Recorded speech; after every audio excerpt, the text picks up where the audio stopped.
There you go. Totally casual and relatable. Great.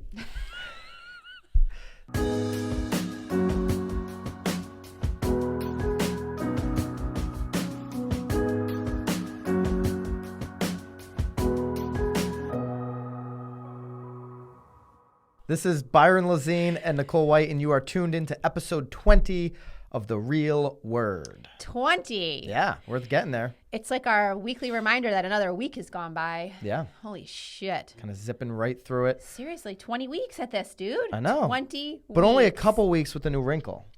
The wrinkle. Yeah, the little racket wrinkle. I feel like the wrinkle is like foreshadowing into what is to come. You want to do a wrinkle now. You're done with the racket. No, You're I'm bored done. of the racket. No. I'm talking about the wrinkle. Like there's it's a do you know what do we need to go back to English 101? Oh, like a foreshadow. Do you know what a foreshadow is? Like a You allude to the future? Yes. That could be in the dictionary. Look that up, Sam. That could be the definition. Foreshadow. Like, foreshadowing. Oh God! So what's the wrinkle then? It's no longer the Webster dictionary. It's the Byron dictionary. That would be dope. Look, our third. It would be it'd be like a pamphlet, though. Our third racket. Look, it's sort of like the wrinkle. Oh, no, that's not a foreshadow. That is. It is technically a segue. When you're doing this Segway, kind of stuff. like you're like riding a Segway. But it would have been better if we were like very close to our last racket topic. Well, anyway. Let's get through our main topic, then we're going to get into the racket, flippin' which we've got a confused. super fun racket. Lots of rackets today. Everybody listening or watching is very confused. So what we want to talk about, and I think a lot of people watching this would have input, in your marketplace of what's happening. Love to hear from you guys.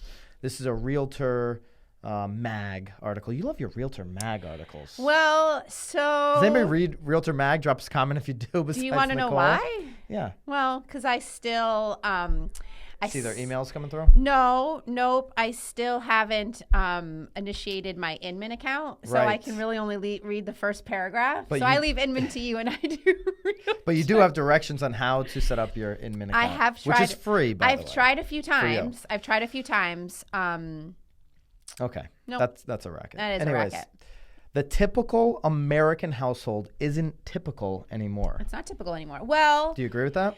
So, you're kind of speaking a little out of turn. I feel like we're talking about I'm going to give you the rest. Yeah, go ahead. Finish your sentence. Nuclear families account for only 20% of buyers today, far outnumbered by singles living alone and childless couples. I had to ask you what a nuclear family was, and then I had to Google nuclear family. So if you want to know we're doing a lot of definitions today. Who knew episode 20 was going to be like the definition day? So nuclear family is when there are two parents and children. Two parents, two kids, a golden retriever, and a white picket fence. I hate to use the word typical because I feel like that's not even it's not even typical anymore. Boy and girl? Does it have to be boy and girl to be nuclear? No, it didn't say that. It didn't say it had to be a husband and wife either. But the nuclear family is a family where there are husband, wife, or wife, whatever, parents and children. There are children involved in the home. Okay. But they're saying that that's only now 20% of what's happening right now. On the buyers. And, I mean, I feel like that's pretty accurate. Yeah. When you look at the buyers that we're dealing with on a really micro scale, I think that super micro. I think that is pretty much the norm. That maybe 1 out of 5 buyers we work with, it has kids involved and a married couple and the whole thing. Because think about it, a lot of people are divorced. A lot of people in the buying community right now are baby boomers, so the kids are out. And downsizing. There's definitely a lot of millennials that are buying that are just, ahead of that cycle. For shizzle. So are people just really starting to acknowledge the fact that they don't want flipping kids, and it's okay that you don't? That could be a good point. Yeah. I mean, no one no, says there's you have a lot to of do people it, having people. kids, though. No, there are. I'm not saying that that's the reason. That's Nicole. That's a Nicole speculation. I think that people are definitely starting later. But what I'll say though, what I'm calling bull on this is that people don't want the typical family arranged layouts in their home. I don't know. We're still seeing even baby boomers that have no kids. It's a couple, and they're like, "Oh my lord, can I get a third bedroom? We need 3 bedrooms." I'm you like, do? "Why?" They're like, "Because our grandkids." I'm like, "Your grandkids? Your kids live like right next door." door. Can't they just go back to their bed? Like, why are they sleeping in your bed? Grandma, Grandpa, I got news for you. Your grandkids like you all of 2 or 3 days a year. They might visit you one time, so you're getting a third bedroom for the one time. Put them on the couch for that one day. So I agree with that. But so my in-laws, my children love going to my in-laws. I love when they sleep over at the grandparents' They house. do now when they're at visiting age, when they have a life. Oh, okay. You know what I mean?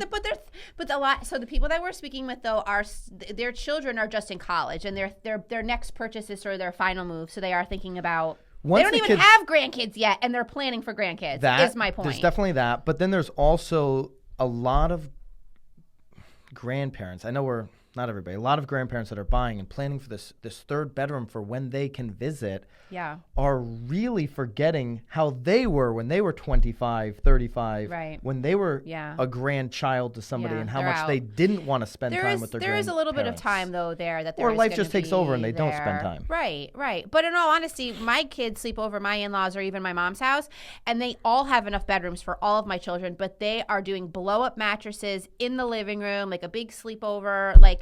I think they're not even in the flipping room. When you get into city lifestyle, and a lot of these articles always tend to talk about cities and people's lifestyles there, then I think you do. I think having movable walls and space that's really functional for multi-uses because you have smaller square footage. Well, right. And in all honesty, though, I think that that's true for anything. And I think that's why a lot of people are moving from those like big McMansions into even 2,000 square feet. In 15, 20 years, people are going to shift back to the McMansions. You think? 100%. Wow, you've heard it here, folks, on episode 20. Well, I said it on another episode. Really? Why do you think they're going to go back? Because we're going to have so much technology. We're going to have so much. Like, you're going to be able to print T-shirts at your house. You're going to be able to do everything from home. So, it's interesting. And people are going to want these bigger houses because they're never going to want to leave. So, did you actually read this entire article? I do believe in this article it does talk about the fact that spaces are shifting. Of course I read this entire article. The article is called Major Shifts in Interior Space Preferences. And part of that in this article does talk about the shift to working from home. Yeah. And so it's not just about kids, no kids. It's about living, working at home.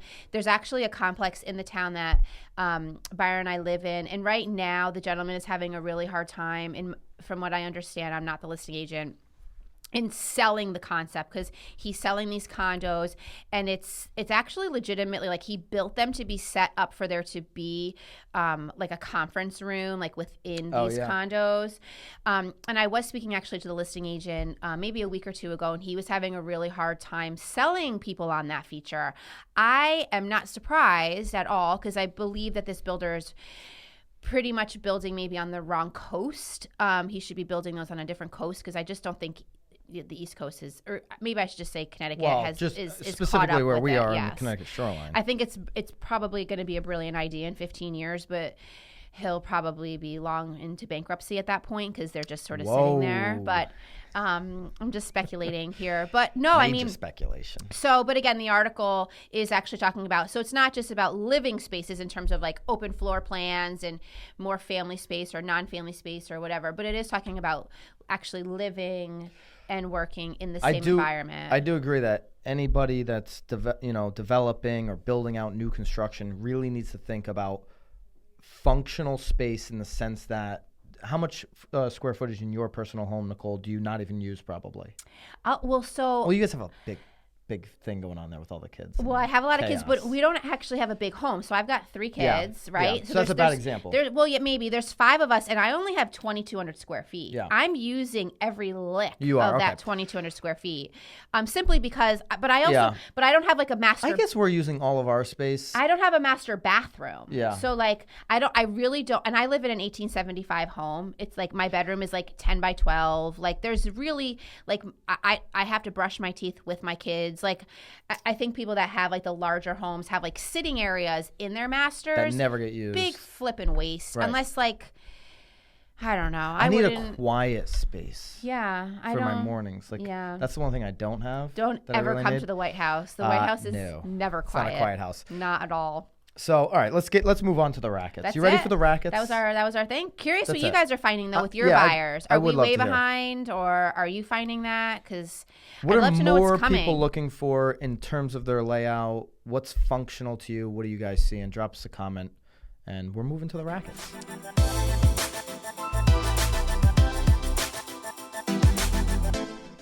NAR, your National Association of Realtors. NAR, I don't give a crap. NAR little wants to bitch. raise your dues $30 next year and 2.5% a year starting in 2020. Such a racket. I mean, every year.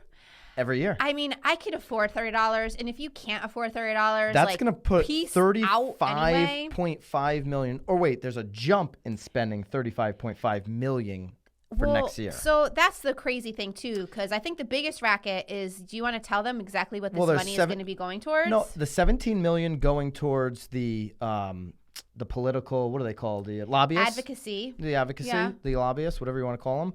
I like that money. Money well spent. Yeah. Protects our game. Do you even know what they're lobbying for? Every time there's one of these new, racket laws that, I want to tax buyers in Connecticut. I want to tax, these types of things that pop up.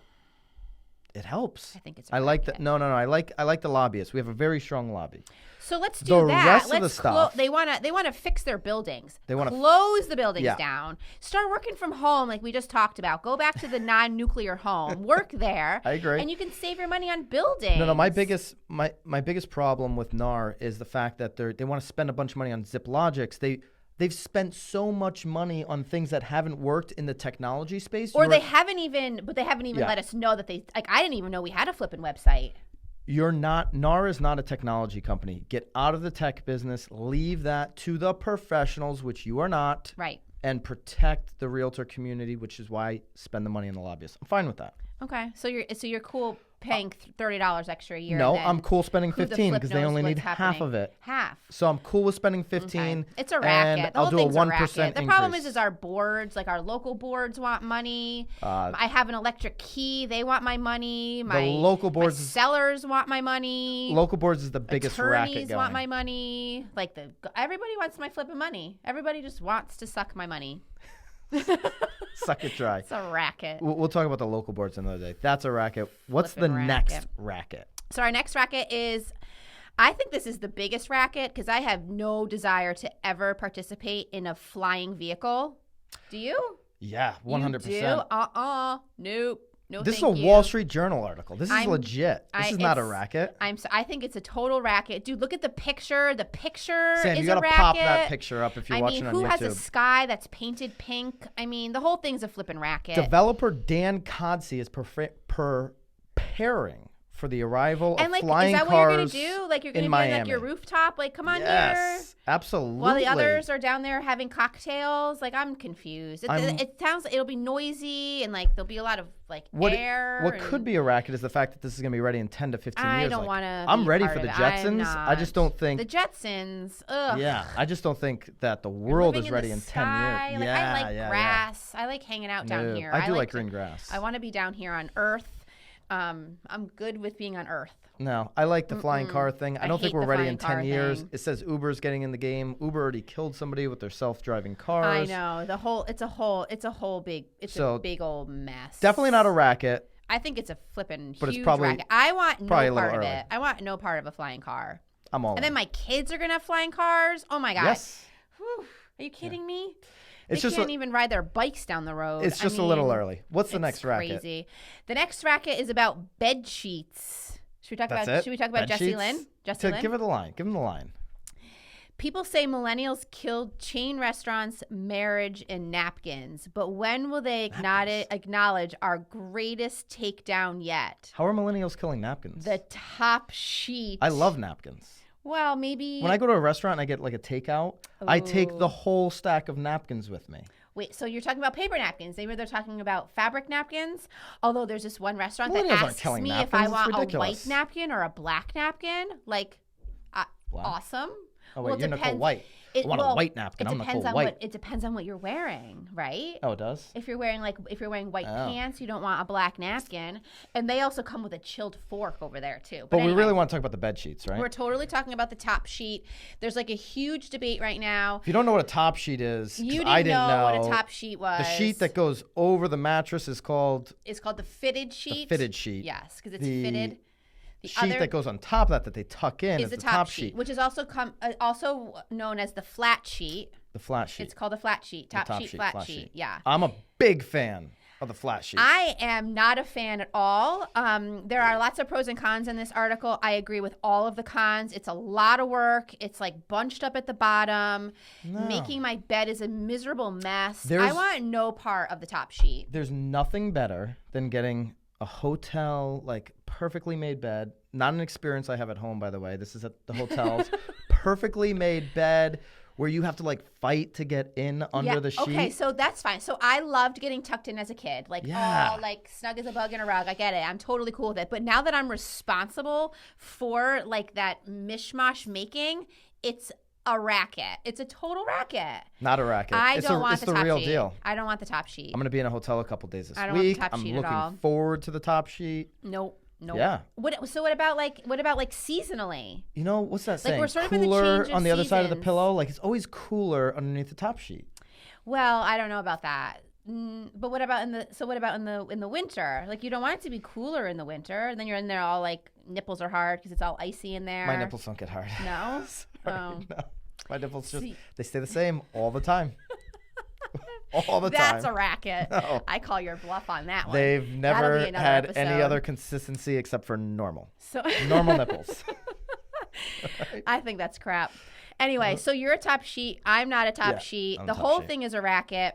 I'm curious to see what else the millennials are going to do because I'm not a millennial. So actually, and you are. I'm a zennial. I'm a millennial, yeah. I'm a zennial. I'm like You're that thing that nobody talks about. That is the worst, like, Is that another grouping. racket? That is the worst grouping ever zennial. of all time in America. zennial? The zennial. Nobody knows about him. Nobody cares about him. Well, I'm a zennial. It's like a 2 or 3 year thing. We'll give another definition for you on the zennial. Well, yeah, you and I are only, 3 or 4 years apart. I'm the elder statesman of the millennial group. Well, I'm the oldest millennial. If But you're a millennial, I'm a hit me up. zennial. Follow me on Instagram. Don't follow Nicole. She's a What? zennial. Millennials stick together. I'm sorry. That's Follow Nicole. that's a too. f***ing racket. She's super cool. Anyway, you know what else is a racket? What? That it's not spring This is- yet. Hey, I want spring. if anybody has one of these, like in orange, Orange. send it to us. Orange. Send it to us. Bring it so on. we want to, like, do He some wants racketing. he wants to be like Judge Judy, like call the shit to order. Yeah. No. All right. Big fan of the bed sheets. All Not the sheets. Love the sheets. Drop us a comment racket. if you like the sheets. Not a racket or not a sheet fan. If you've got any rackets you want us to discuss, you can drop us a comment. And that's it. We'll see you Thanks, next time. guys. Let's rack it out of here. Rack it out. Peace. See ya.